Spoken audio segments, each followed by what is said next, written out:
पश्चिम महाराष्ट्रामध्ये नेमकी काय स्थिती आहे, कोणकोणत्या बिग फाईट्स आहेत, आपण एक नजर टाकूयात. बारामतीमध्ये अजित पवार विरुद्ध शरद पवार. अजित पवार रिंगणामध्ये आणि शरद पवारांच्या राष्ट्रवादीकडनं युगेंद्र पवार त्यांच्या समोर. काका विरुद्ध पुतणे असा बारामतीमधला सामना. तर तिकडे आंबेगावमध्ये अजित पवारांच्या राष्ट्रवादीकडनं दिलीप वळसे पाटील, शरद पवारांच्या राष्ट्रवादीकडनं देवदत्त निकम हे निवडणुकीच्या रिंगणामध्ये तिरंगी लढत तिकडे होते. इंदापूरमध्ये अजित पवारांच्या राष्ट्रवादीकडनं दत्तात्रय भरणे, शरद पवारांच्या राष्ट्रवादीकडनं हर्षवर्धन पाटील निवडणुकीच्या रिंगणात आहेत आणि परिवर्तन पॅनलकडनं प्रवीण माने हे निवडणुकीच्या रिंगणामध्ये उतरलेले आहेत. इंदापूरमध्ये तिरंगी लढत. चिंचवडमध्ये भाजपकडनं शंकर जगताप आणि शरद पवारांच्या राष्ट्रवादीकडनं राहुल कलाटे यांना उमेदवारी मिळालेली आहे. त्यामुळे चिंचवडमध्ये आपल्याला थेट लढत बघायला मिळते. तिकडे जुन्नरमध्ये अजित पवारांच्या राष्ट्रवादीकडनं अतुल बेनके रिंगणात आहेत, तर शरद पवारांच्या राष्ट्रवादीकडनं सत्यशील शेरकर हे निवडणुकीच्या रिंगणामध्ये थेट लढत त्या ठिकाणी होते. जुन्नरमध्ये मावळमध्ये अजित पवारांच्या राष्ट्रवादीकडनं सुनील शेळके आणि अपक्ष म्हणून बापूसाहेब भेगडे हे निवडणुकीच्या रिंगणात आणि त्यांच्या दोघांमध्येही थेट लढत होते आहे. मावळमधलं हे चित्र, मावळमधली लढत आपण बघतोय. पुरंदरमध्ये तिरंगी लढत आहे. पुरंदरमध्ये अजित पवारांच्या राष्ट्रवादीकडनं संभाजी झेंडे, काँग्रेसकडनं संजय जगताप, शिंदेच्या शिवसेनेकडनं विजय शिवतारे हे निवडणुकीच्या रिंगणामध्ये आहेत. तर तिकडे कसब्यामध्ये मोठी लढत आहे. भाजपकडनं हेमंत रासने, काँग्रेसकडनं रवींद्र दंगेकर, मनसेकडनं गणेश भोकरे अशी तिरंगी लढत या वेळेला कसब्यामध्ये होते.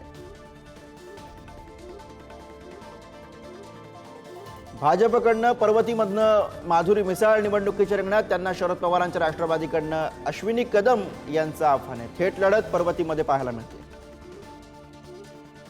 पश्चिम महाराष्ट्रामधल्या या काही उल्लेख करावा अशा बिग फाईट्स आपण बघतो. हडपसरमध्ये तिकडे अजित पवारांच्या राष्ट्रवादीकडनं चेतन तुपे, शरद पवारांच्या राष्ट्रवादीकडनं प्रशांत जगताप, मनसेकडनं साईनाथ बाबर अशी तिरंगी लढत हडपसरमध्ये होते आहे. कोथरूडमधलं चित्र. कोथरूडमध्ये भाजपकडनं चंद्रकांत पाटील, ठाकरेंच्या शिवसेनेकडनं चंद्रकांत भोकरे, मनसेकडनं किशोर शिंदे अशी तिरंगी लढत कोथरूडमध्ये रंगते आहे.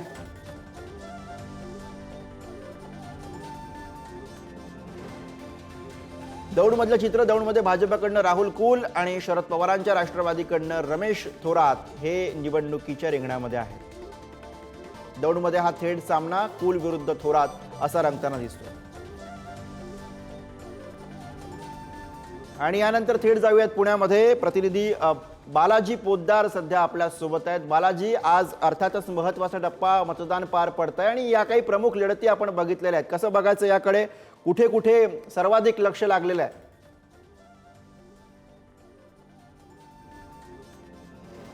सर्वाधिक लक्ष जे लागलेलं आहे ते महाराष्ट्राचं राजकारण चालवणाऱ्या पवार फॅमिलीचं जे आहे ते दोघांमध्ये लढत आहे. ते बारामती विधानसभेत आहे. काका विरुद्ध पुतण्याची ही सगळी लढत आहे.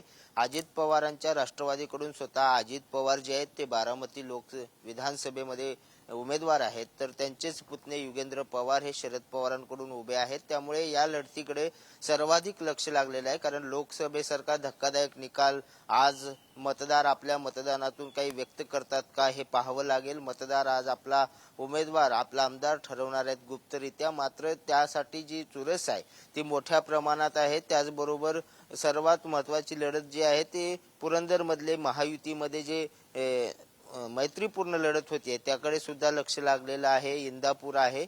संपूर्ण पवार कुटुंबाचं वर्चस्व असलेले हे 5-6 मतदारसंघ आहेत, ज्या मतदारसंघाकडे सर्वांचं लक्ष लागलेलं आहे. आणि प्रामुख्याने बारामती विधानसभेत काय होतंय हे पाहणं खूप महत्वाचं आहे. त्यासाठी आता सगळी तयारी जी आहे ती मतदानाची प्रशासनाकडून करण्यात आलेली आहे.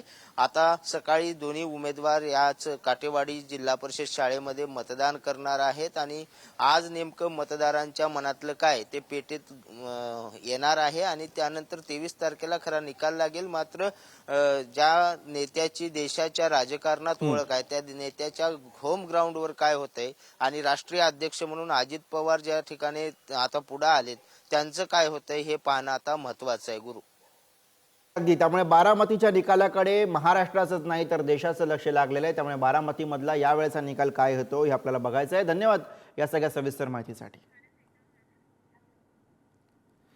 तर ठाण्यामध्ये सुद्धा मोठ्या लढती होत आहेत. मुख्यमंत्री शिंदे यांचा बालेकिल्ला समजला जातो आणि त्यामुळे या बालेकिल्ल्यामध्ये कशा लढती आहेत आपण बघूयात. ओळा माजिवड्यामध्ये शिंदेच्या शिवसेनेकडनं प्रताप सरनाईक, ठाकरेंच्या शिवसेनेकडनं नरेश मणेरा, मनसेकडनं संदीप पाचंगे यांना उमेदवारी मिळालेली आहे. ठाण्यामधल्या या बिग फाईट्स कोपरी पाच पाखाडीमधनं स्वतः मुख्यमंत्री शिंदेच्या शिवसेनेकडनं एकनाथ शिंदे, ठाकरेंच्या शिवसेनेकडनं केदार दिघे रिंगणामध्ये आहेत. अपक्ष म्हणून मनोज शिंदे हे निवडणुकीच्या रिंगणामध्ये उतरलेले आहेत. दिघे विरुद्ध शिंदे असा सामना पहिल्यांदाच ठाण्यामध्ये. ठाणे शहरमध्ये तिकडे भाजपकडनं संजय केळकर पुन्हा एकदा रिंगणात, ठाकरेंच्या शिवसेनेकडनं राजन विचारे आणि मनसेकडनं अविनाश जाधव हे निवडणुकीच्या रिंगणामध्ये आहेत. मुंब्रा कळव्यामध्ये शरद पवारांच्या राष्ट्रवादीकडनं जितेंद्र आव्हाड आणि अजित पवारांच्या राष्ट्रवादीकडनं नजीब मुल्ला, तर मनसेकडनं सुशांत सूर्यराव हे निवडणुकीच्या रिंगणामध्ये उतरलेले आहेत. मीरा भाईंदरमध्ये भाजपकडनं नरेंद्र मेहता आणि काँग्रेसकडनं मुझफ्फर हुसेन, तर अपक्ष म्हणून गीता जैन या निवडणुकीच्या रिंगणात. तिरंगी लढत मीरा भाईंदरमध्ये होते आहे. ऐरोलीमध्ये भाजपकडनं गणेश नाईक, ठाकरेंच्या शिवसेनेकडनं एम के मडवी, अपक्ष म्हणून विजय चौगुले आणि महाराष्ट्र स्वराज्य पक्षाकडनं अंकुश कदम हे निवडणुकीच्या रिंगणात. ऐरोलीमध्ये चौरंगी लढत दिसते. गणेश नाईक यांची प्रतिष्ठापना. आणि या सगळ्या लढतींविषयी आपण बोलूया. प्रतिनिधी निकेश शार्दूल सध्या आपल्या सोबत आहेत. निकेश, बड्या नेत्यांच्या प्रतिष्ठा यावेळेला ठाण्यामध्ये पणाला लागलेल्या आहे. स्वतः मुख्यमंत्री शिंदे यांची लढत आहे, त्याकडेही अर्थातच सगळ्यांचं लक्ष. निकेश. नक्कीच गुरु, एकीकडे जर पाहिलं तर आपण ठाणे जिल्ह्यामध्ये एकूण 18 विधानसभा मतदारसंघामध्ये आज मतदान प्रक्रिया जी आहे ती पार पडणार आहे. मात्र संपूर्ण राज्याचं लक्ष लागलेलं आहे ते मुख्यमंत्र्यांच्या ठाण्यामध्ये.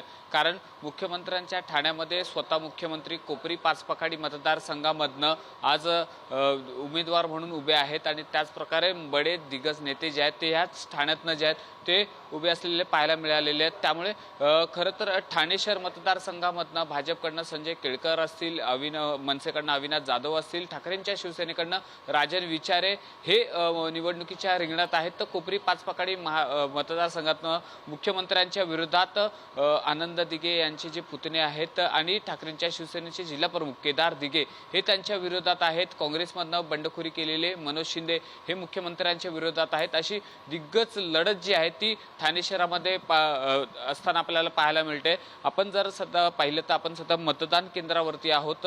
ठाणे महापालिका मुख्यालयातलं हे मतदान केंद्र आहे. सकाळी बरोबर 7 वाजता ह्या संपूर्ण मतदार केंद्रांवरती जी आहे ती मतदान प्रक्रिया जी आहे ती पार पडणार आहे. त्यामुळेच संपूर्ण निवडणूकचे जे केंद्र आहेत ते सज्ज झालेले पाहायला मिळणार आहेत.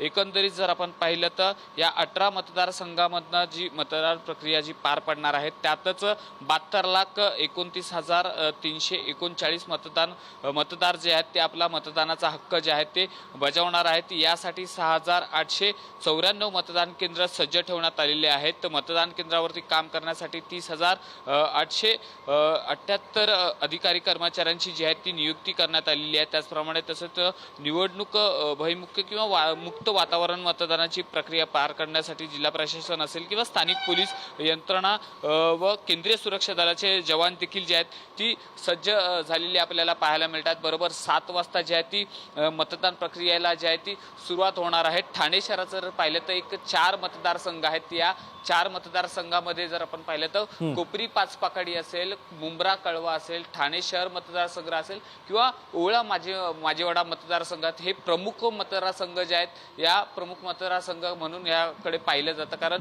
मुख्यमंत्र्यांचा हा शहर आहे तर हा ठाणे शहर आहे. त्यामुळे मुख्यमंत्र्यांची प्रतिष्ठेची ही निवडणूक जी आहे ती पाहायला मिळणार आहेत. अटीतटीची निवडणूक जी आहे ती असली तरी मुख्यमंत्र्यांसाठी सर्वात महत्त्वाचा मतदारसंघ जो असेल तो ठाणे शहर किंवा ठाणे शहरातली जे 4ही मतदारसंघ आहेत त्यामध्ये पाहायला मिळणार. त्यामुळे कुठेतरी या 4ही मतदारसंघामध्ये चुरशीची लढत जी आहे ती पाहायला मिळणार आहे. त्यामुळे आजचं जे झालेलं मतदान जे आहे ते नेमकं कौल कोणाच्या बाजूने लागते हे 23 तारखेला महत्त्वाचं ठरणार आहे. गुरु, अगदी निकेश, धन्यवाद या सगळ्या सविस्तर माहितीसाठी. आणि आता थेट जाऊयात नाशिकमधनं प्रतिनिधी किरण ताजणे हे आपल्या सोबत आहेत. किरण, नाशिक बाबत बोलायचं तर भुजबळांसह अनेक दिग्गजांची प्रतिष्ठा त्या ठिकाणी पणाला लागलेल्या आहेत. कोणकोणत्या प्रमुख लढती आहेत ज्यांच्याकडे विशेषत्वानं आपल्याला लक्ष ठेवावं लागेल? किरण. गुरु प्रामुख्याने जर बघितलं तर येवला विधानसभा मतदारसंघामध्ये संपूर्ण महाराष्ट्राचं लक्ष लागलेलं आहे. यामध्ये विशेषतः या सगळ्या दरम्यान जर बघितलं तर येवला विधानसभा मतदारसंघामध्ये अजित पवारांच्या राष्ट्रवादीकडनं छगन भुजबळ हे निवडणुकीच्या रिंगणात आहे आणि समोर शरद पवारांच्या राष्ट्रवादीनं त्यांच्या विरोधामध्ये मराठा कार्ड वापरलेलं आहे. त्यामध्ये माणिक शिंदे हे त्या ठिकाणचे उमेदवार आहे. ही लढत अतिशय महत्त्वाची मानली जाते. ज्येष्ठ नेते म्हणून छगन भुजबळ यांच्याकडे बघितलं जातं. मध्यंतरीच्या काळामध्ये ओबीसी आरक्षणाच्या पार्श्वभूमीवर घेतलेली भूमिका असेल आणि एकूणच अलीकडच्या काळामध्ये त्यांच्यावर जे आरोप झाले त्या सगळ्या पार्श्वभूमीवर त्यांच्या दृष्टीने ही निवडणूक अतिशय महत्त्वाची आहे. विकासाच्या मुद्द्यावर छगन भुजबळ त्या ठिकाणी राजकारण करू पाहत आहे आणि नंतरच्या काळामध्ये सांत्वनपर भेटीच्या निमित्तानं जरांगे पाटलांनी केलेला येवल्याचा दौरा हा देखील एक त्या ठिकाणी महत्त्वाचा फॅक्टर असणार आहे. त्यामुळे येवल्याच्या निवडणुकीमध्ये नेमकं काय घडतं याकडे देखील संपूर्ण राज्याचं लक्ष आहे. दुसऱ्या बाजूला अगदी लागून असलेला नांदगाव विधानसभा मतदारसंघ आहे. त्या मतदारसंघामध्ये देखील सुहास कांदे विरुद्ध गणेश धात्रक अशा स्वरूपाची निवडणूक होईल अशा स्वरूपाची चर्चा असतानाच त्या ठिकाणी अपक्ष उमेदवारी केलेले समीर भुजबळ यांची देखील चुरशीशी लढत बघायला मिळते. त्या ठिकाणी डॉक्टर रोहन बोरसे जे मराठा समाजातनं येतात त्यांचं देखील महत्त्वाचं त्या ठिकाणी एक वोट बँक तयार झालेला आहे. अशा सर्व चौरंगी लढतीमध्ये नांदगाव विधानसभा मतदारसंघामध्ये नेमकं काय होतं हे देखील बघणं महत्त्वाचं असेल. आज त्या ठिकाणी मतदान होतंय आणि त्या सगळ्या पार्श्वभूमीवर विशेषतः मोठा पोलीस बंदोबस्त आणि काही सेंट्रलच्या असलेल्या पोलीस सिक्युरिटी त्या देखील त्या ठिकाणी तैनात करण्यात आलेलं आहे. मागील काळामध्ये जे काही वाद झालेले होते त्या वादाच्या पार्श्वभूमीवर पोलिसांकडनं विशेष खबरदारी घेण्यात आलेली आहे. चांदवड देवळा विधानसभा मतदारसंघात त्या ठिकाणी भाऊबंदकी आहे. केदा आहेर यांनी डॉक्टर राहुल आहेर यांच्या विरोधामध्ये उमेदवारी अर्ज दाखल केलेला आहे. इंटरेस्टिंग लढती आहेत ज्याकडे लक्ष ठेवावं लागेल.